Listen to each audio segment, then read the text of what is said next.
السلام علیکم ناظرین، خوش آمدید ہماری آج کی ویڈیو میں۔ دوستوں، آج کی ویڈیو میں کیا کیا ہے، سب سے پہلے آپ یہ ملاحظہ کیجئے۔ ارطغرل کی اصل کہانی سنیے۔ دوستوں، کائی ترکوں کا ایک خانہ بدوش قبیلہ تھا۔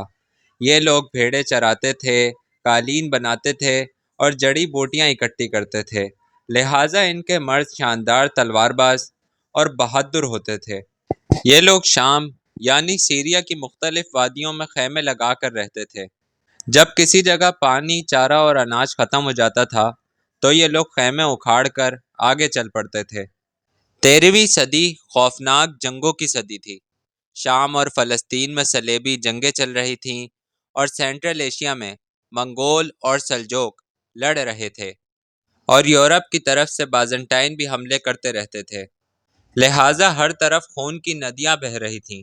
اس خون خرابے میں کائی قبیلے اپنے آپ کو بچانے کے لیے کبھی شام بھاگ جاتا تھا تو کبھی موجودہ ترکی کے مختلف علاقوں میں چھپتا پھرتا تھا۔ سلیمان شاہ قبیلے کا سردار تھا۔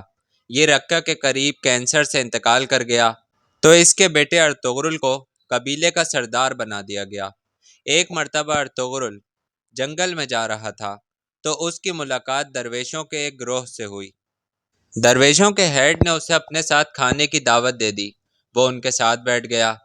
درویش تھوڑی دیر اسے دیکھتے رہے اور پھر اس سے کہا کہ تمہیں جتنے ملکوں کے نام یاد ہیں تم وہ دہرا دو۔ اسے جتنے نام آتے تھے اس نے اسی وقت بول دیے۔ درویشوں نے اس کی طرف دیکھا، مسکرائے اور بولے، اے چرواہے، جا، یہ سارے ملک تمہارے ہوئے۔ وہ بولے، لیکن اس کی ایک شرط ہے۔ ارطغرل نے حیرت سے ان کی طرف دیکھا تو وہ کہنے لگے کہ تم اور تمہاری نسلیں کبھی اسلام اور ایمان کے راستے سے نہیں ہٹیں گی۔ ارطغرل کے پاس اس وقت اپنے گھوڑے کے لیے چارہ اور اپنے خیمے کے لیے 10 فٹ کی زمین بھی نہیں تھی۔ اس نے فوراً سینے پر ہاتھ رکھ کر ہاں کر دی۔ درویشوں نے اسے گلے لگایا اور مبارکباد دی۔ درویشوں کے ہیڈ حضرت محی الدین ابن العربی تھے۔ ابن العربی نے ارطغرل کے گلے میں ایک تعویذ ڈال دیا اور اس کی تلوار پر ہاتھ پھیر کر کہا، یہ جب تک اسلام کے نام پر اٹھتی رہے گی، یہ کبھی بھی تمہارے اور تمہاری نسل کے ہاتھ سے نہیں گرے گی۔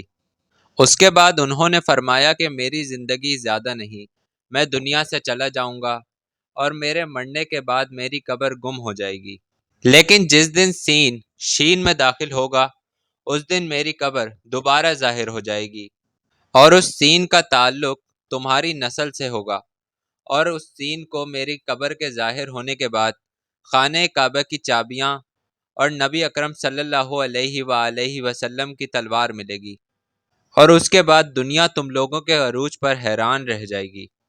ارطغرل کو ابن عربی کی یہ بات سمجھ نہیں آئی، لیکن یہ پیشن گوئی 300 سال بعد منوان پوری ہو گئی، لہٰذا ابن عربی اپنے شاگردوں کے ساتھ حلب روانہ ہو گئے، اور ارطغرل اپنے قبیلے لے کر چراگاہ کی تلاش میں انقرہ کی طرف روانہ ہو گیا۔ انقرہ اس دور میں انگورا کہا جاتا تھا۔ یہ لوگ انگورا کے قریب پہنچے تو پہاڑ کے نیچے ایک خوفناک جنگ چل رہی تھی۔ یہ لوگ پہاڑ پر کھڑے ہو کر جنگ دیکھنے لگے۔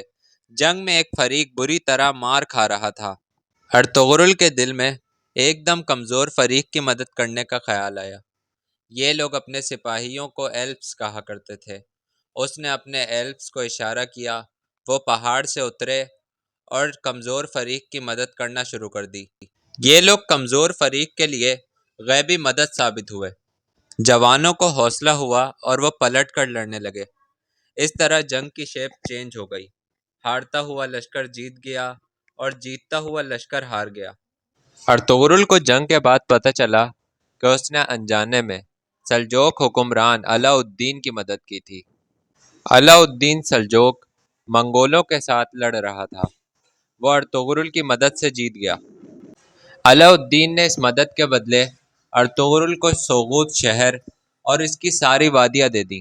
یوں کائی قبیلے کو ایک مستقل جگہ مل گئی۔ ارطغرل اپنی ایمانداری، وفاداری اور بہادری کی وجہ سے علاء الدین سلجوق کا مشیر خاص بن گیا۔